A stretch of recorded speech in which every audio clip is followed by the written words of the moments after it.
Bem-vindos a este guia técnico sobre o Dyson SV14. Somos a Kelatos Informática, especialistas em reparação técnica. Recolhemos o teu equipamento ao domicílio, fazemos diagnóstico gratuito e enviamos orçamento antes de reparar. Sem chamadas, sem deslocações. Estamos localizados na Cal Joaquim Maria Lopes 26, Madrid. Cómodo, transparente e profissional. Link na descrição. Teu Dyson SV14 faz um barulho estranho durante a limpeza. Este tipo de sintoma pode ser causado por um componente interno que está a falhar, como um motor ou uma obstrução no sistema de ventilação. Se não resolveres este problema a tempo, podes acabar por danificar ainda mais o teu equipamento, o que poderá resultar em reparações mais dispendiosas. Para esta reparação, vais precisar de algumas ferramentas, como uma chave de fendas Phillips, uma chave de fendas plana, um multímetro e uma pinça. Primeiro, desliga o teu Dyson e remove a bateria.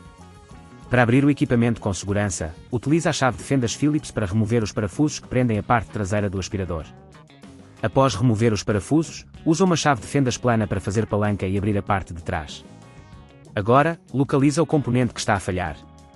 Geralmente, é o motor ou um filtro obstruído.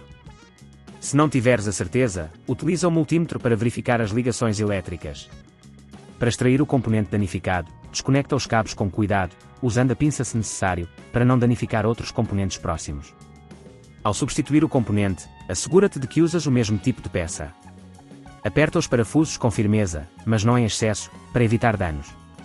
Se neste ponto achares que é demasiado complexo, lembra-te que na Kelatos recolhemos o equipamento no teu domicílio e devolvemos-te reparado. Após a substituição, coloca a parte traseira de volta no lugar e aperta os parafusos. Antes de ligar novamente o equipamento, verifica se tudo está corretamente encaixado e se não há peças soltas. Para evitar que este problema volte a ocorrer, é importante manter o teu Dyson sempre limpo e livre de obstruções. Verifica regularmente os filtros e limpa-os conforme indicado pelo fabricante. Se não queres arriscar danificar o teu equipamento, na Kelatos recolhemos, reparamos e devolvemos ao teu domicílio em todo o Portugal continental. Link na descrição.